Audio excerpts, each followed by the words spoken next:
All right, and we are back with the GSMC Wrestling Laureate podcast brought to you by the GSMC Sports Network.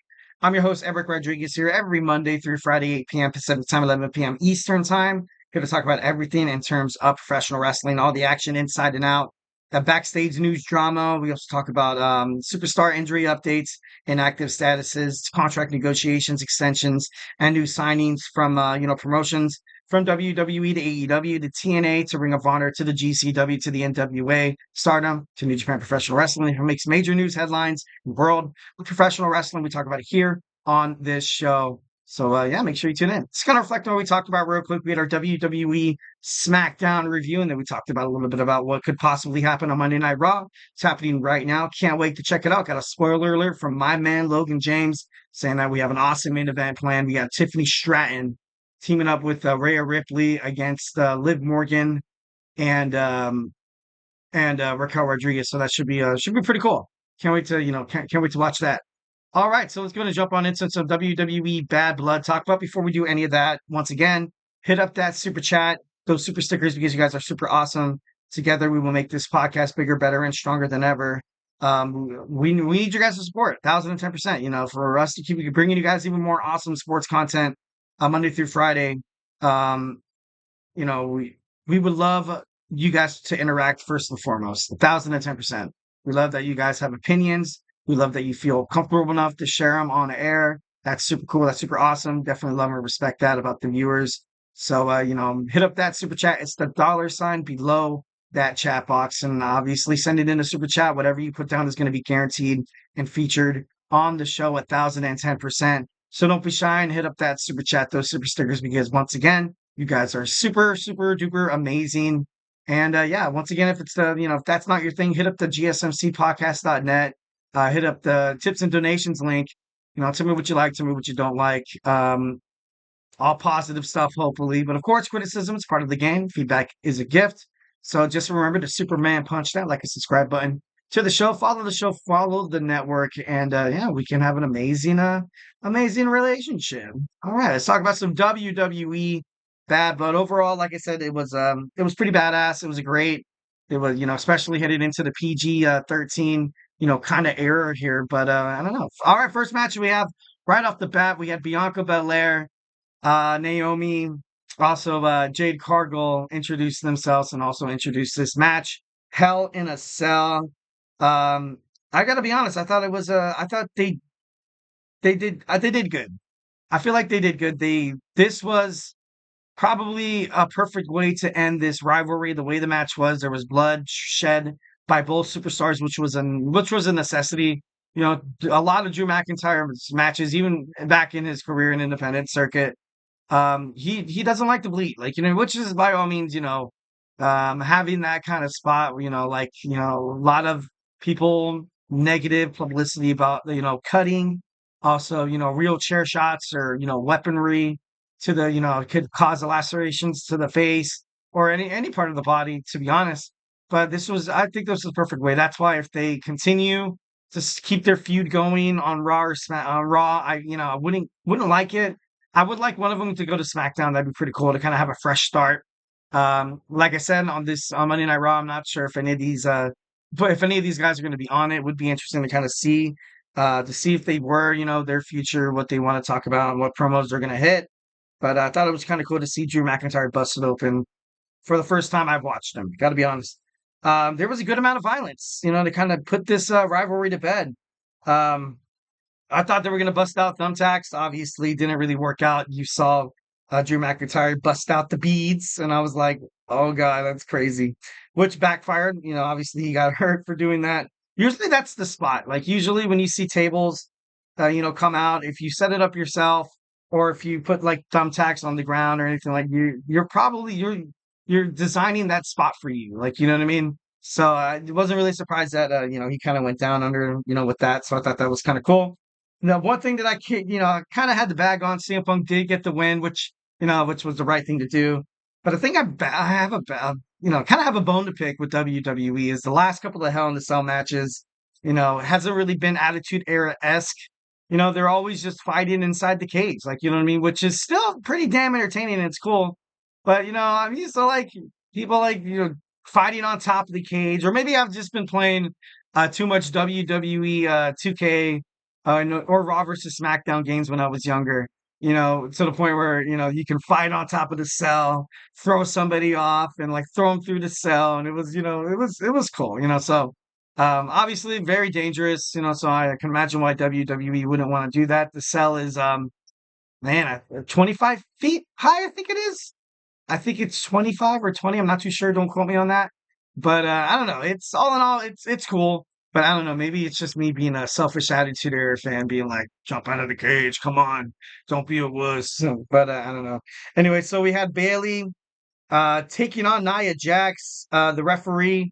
From the moment, not from the moment, but when she was taken out, I knew something was going to happen. Some crazy. Tiffany Stratton came in, obviously paying dividends with her Money to Bank briefcase, looking like she was going to cash in once again.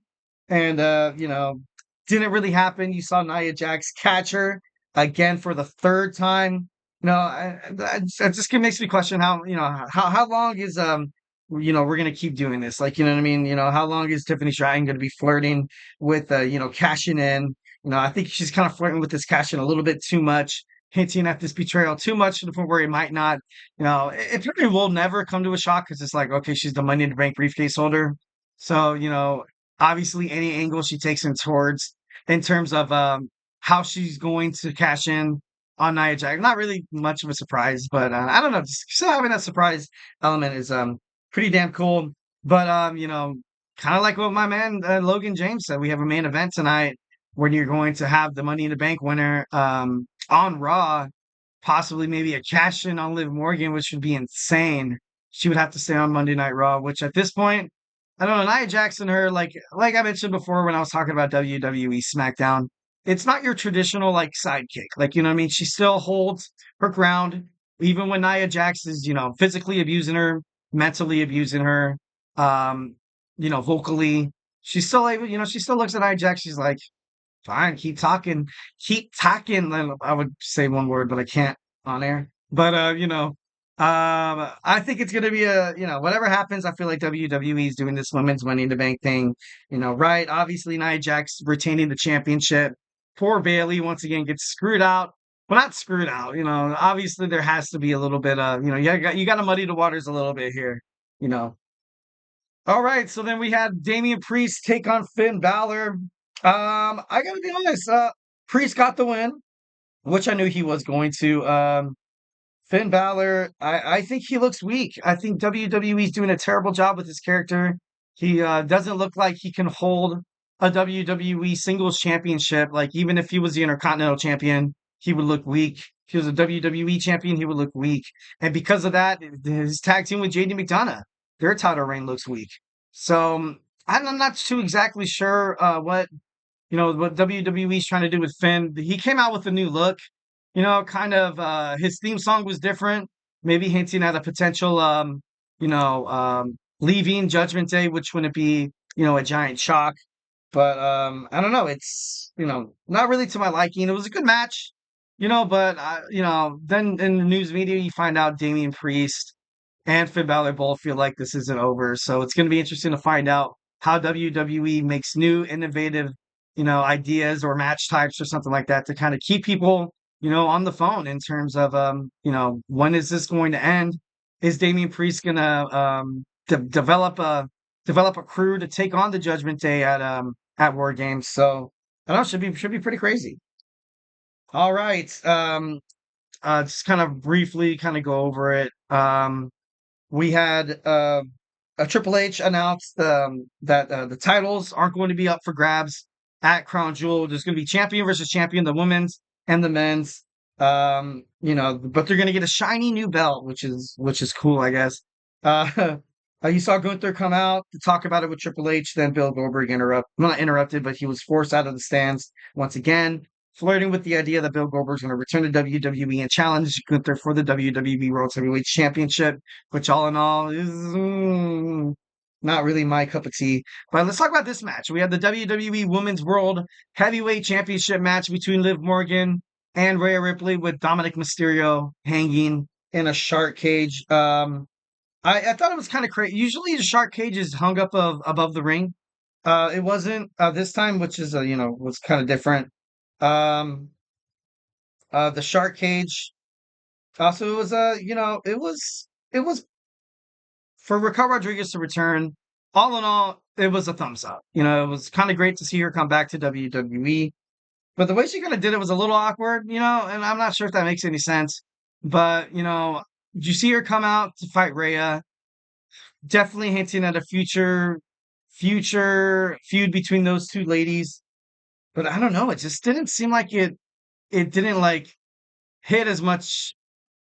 It didn't hit home as much as I thought it could have. Maybe that's the right way to put it. But overall, like I think she's back.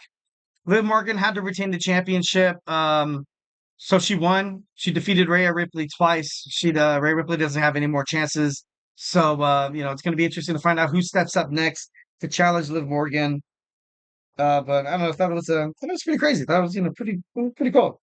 Um, Main event time. Main event. We have the Bloodline taking on. Oh yeah, before see, I don't know. It just doesn't look that like I don't know. But like I said, maybe I'm holding. Maybe I'm too close. But maybe I wanted Raquel Rodriguez to come back in like a bigger I don't know.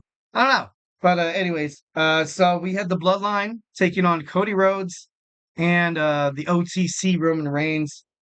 This was pretty cool. The University of Arkansas, their marching band came out and they performed. They with Cody Rhodes who came out with the mask, which was different. I was like, all right, that's cool. You saw the first time ref.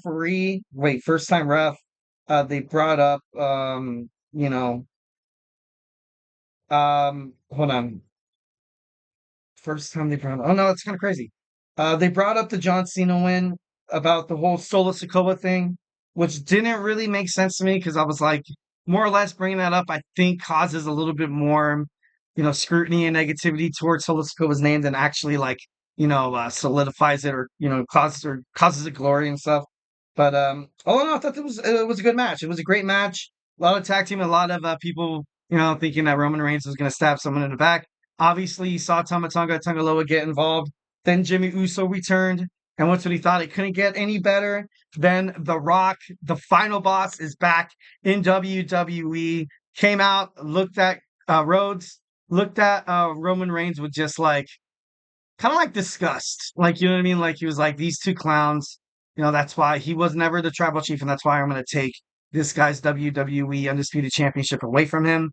In the crowd, Solo Sikoa was caught on social media. Somebody recorded saying that, it was saying Solo Sikoa muttering to Jacob Fatu that it's all part of the plan when The Rock came out. So, once again, hinting at the final boss is, pulling the strings behind the whole Solo thing. I feel like Solo will step down and The Rock will reclaim the throne of the tribal chief, which is the right storyline. That's what I would do 1,010%. But I don't know. It was kind of crazy. Like I said, he came out and it was, caused a lot of everybody was excited. Like all over wrestling media, it was cool. You love seeing The Rock. You love every single time you can see The Rock on WWE. So I thought that was super cool. He came out like a freaking oh my god, and he just looked disgusted. He just looked absolutely just like really.